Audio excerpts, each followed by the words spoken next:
E seguimos então agora com proteção elétrica e de sinais digitais, apresentado pela Embrastec na pessoa do senhor Sérgio Santos. Seja muito bem-vindo.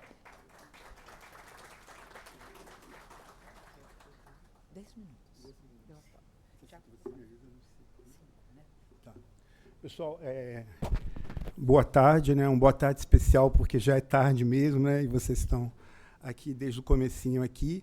E eu queria só introduzir a parte da proteção contra surtos aqui. Por quê?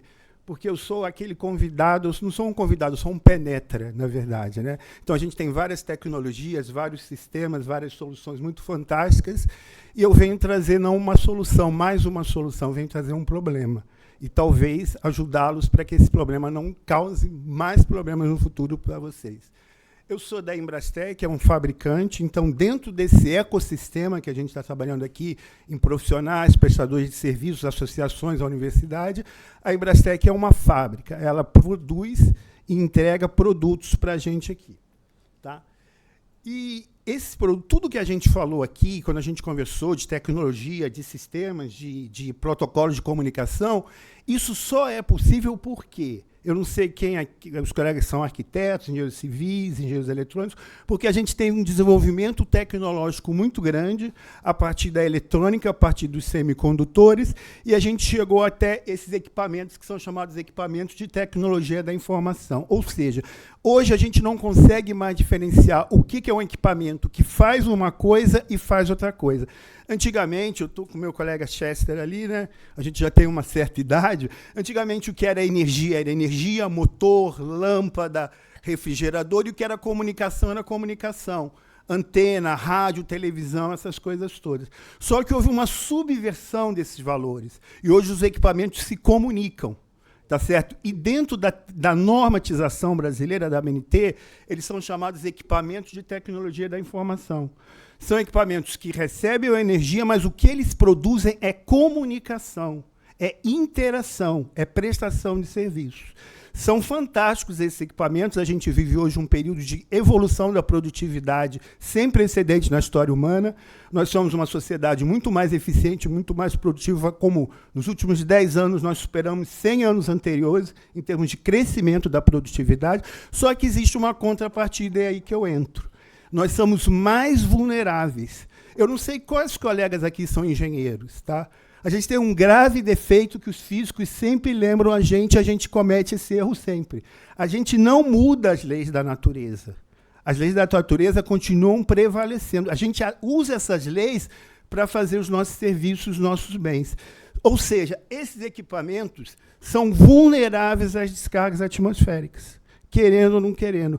Quanto mais eficientes esses equipamentos são, mais eletrônica a gente usa, mais prestação de serviço a gente faz, mais eles se tornam vulneráveis às descargas atmosféricas. Então, nesse caso, por que eles são vulneráveis? Porque eles se comunicam através de condutores metálicos. Quem é engenheiro eletricista não imagina que aquele cabinho UTP azul passa corrente elétrica ali. A gente acha que passa alma humana, passa sentimento, passa intenção, mas é um condutor metálico. E ele conduz corrente elétrica. Uma corrente elétrica de miliamperes, infinitamente fraca. Só que a descarga atmosférica não sabe que ela pode passar por ali. Ela não deve passar por ali, mas ela passa. E o mais incrível é que ela passa por um fenômeno chamado indução. Ou seja, muita gente, quando fala em descargas atmosféricas, pensa um prédio, pensa um para-raio e pensa o raio atingindo esse prédio, não é verdade? Mas, para vocês terem uma ideia, e por acaso, não é coincidência, vocês estão aqui no IEE, que é talvez um dos lugares do mundo mais conceituados e qualificados nesse estudo de descargas atmosféricas. A gente tinha uma linha construída aqui de transmissão, aqui, uma descarga atmosférica que atinge a Marginal Pinheiros aqui, vai induzir correntes e tensões nesses cabos que estão aqui. Eu não estou falando que vai destruir. Eu estou falando que vai induzir correntes e tensões que podem ser medidas aqui. Vai queimar ou não se deve a vários fatores: a intensidade da descarga, a distância, a vulnerabilidade dos equipamentos. Então, o que a gente tem que fazer? A gente não tem que rezar e sentar, embora eu respeite todo mundo que seja religioso. A gente tem que se proteger para evitar que isso aconteça. Agora, uma coisa que é muito importante, que todo mundo, quem trabalha com proteção sabe, mas quem talvez não trabalhe com proteção não saiba. Não existe proteção corretiva. Existe manutenção corretiva. Você pode fazer a manutenção para recuperar o equipamento que queimou, mas você não pode proteger pós-efeito. Toda proteção ela é preventiva, ela tem que estar pronta caso o fenômeno ocorra ou não ocorra. Então, não cabe a nós, profissionais da área de proteção, prover essa proteção.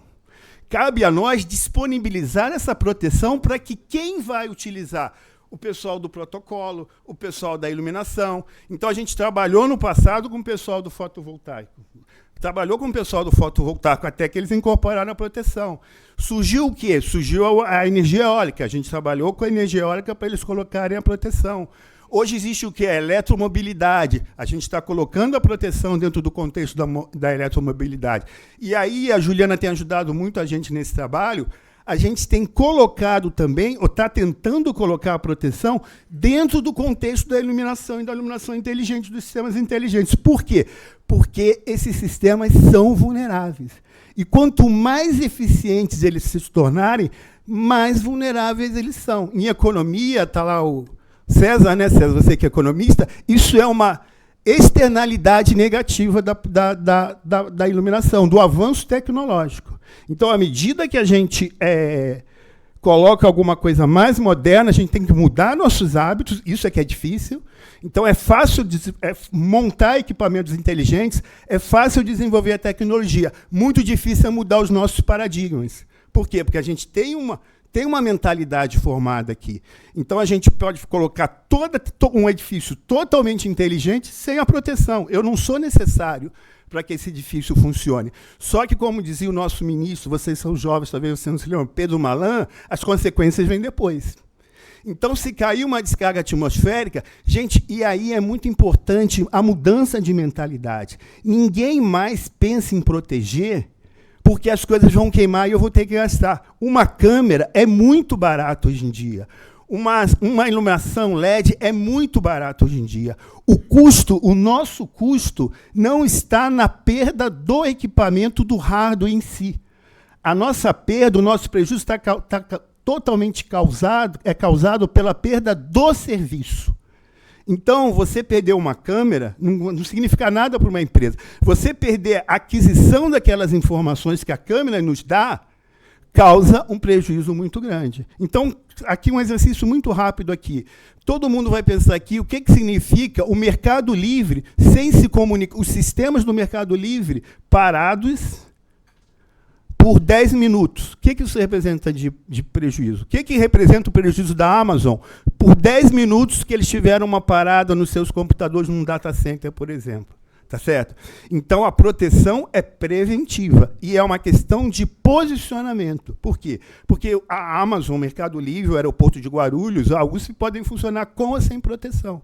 Não cai raio todo dia. Então, eu não coloquei proteção, eu reduzi meus custos de implantação, eu estou muito feliz. Até que caia a descarga atmosférica, eu vou deixar de ser feliz e vou ficar triste. Seguindo o que a gente fala não é o raio, porque é uma mudança de mentalidade, principalmente para aqueles profissionais que não são da área elétrica. A gente não está falando da proteção contra descargas atmosféricas em prédios. A gente está falando do LEMP. O LEMP é o efeito eletromagnético. É uma onda eletromagnética que se propaga pelo ar, só que ela não transmite comunicação, como a gente usa nos celulares. Ela só transmite energia em estado puro. E ela se acopla nos cabos e chega para os equipamentos. Então, uma coisa muito importante também nesse conceito. Ninguém protege equipamento. Se alguém fala assim, proteção contra surto é para proteger equipamento, é mentira. A proteção contra surto protege a instalação.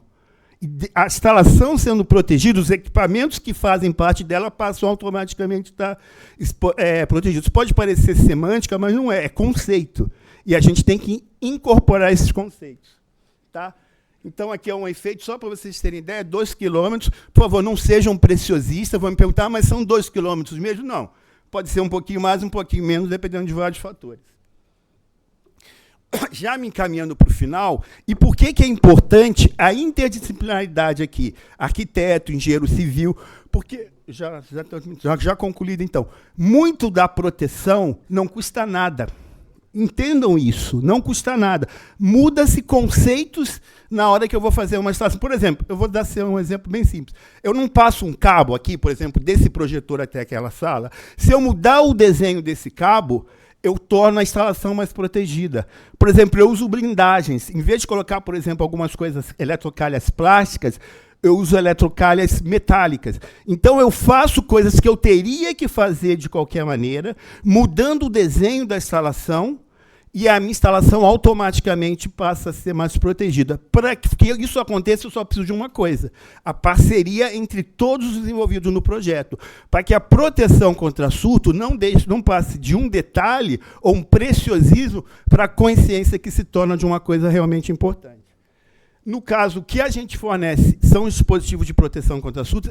Eu já vou concluir. É muito interessante essa questão de como a tecnologia funciona. Eu nunca tinha ouvido falar em DALI na minha vida. Nunca tinha ouvido falar.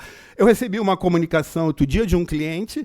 Ele tem um sistema DALI, precisava proteger. Então, o que acontece? A proteção ela anda junto com a tecnologia. Ela se incorpora na tecnologia. Então, o DALI pode funcionar com a proteção, nem sem proteção. O que a gente tem que estar fazendo, por isso que eu agradeço a Juliana ter convidado aqui, é ir nos lugares onde as coisas estão acontecendo, nas catedrais aqui do conhecimento, como são vocês, entender o que está acontecendo e desenvolver os protetores, os dispositivos e as soluções ideais para que sejam aplicados, não pela gente, pelos senhores. Tá? Isso, terminando, é o último, né? Senão ela vem com uma placa aqui, -10, eu já estou no negativo, estou devendo tempo. A gente tem que tomar muito cuidado de não trocar OPEX por CAPEX. Assim, custo de implantação, legal, reduzi o custo, entreguei a obra, entreguei o sistema, entreguei o prédio, o custo lá embaixo.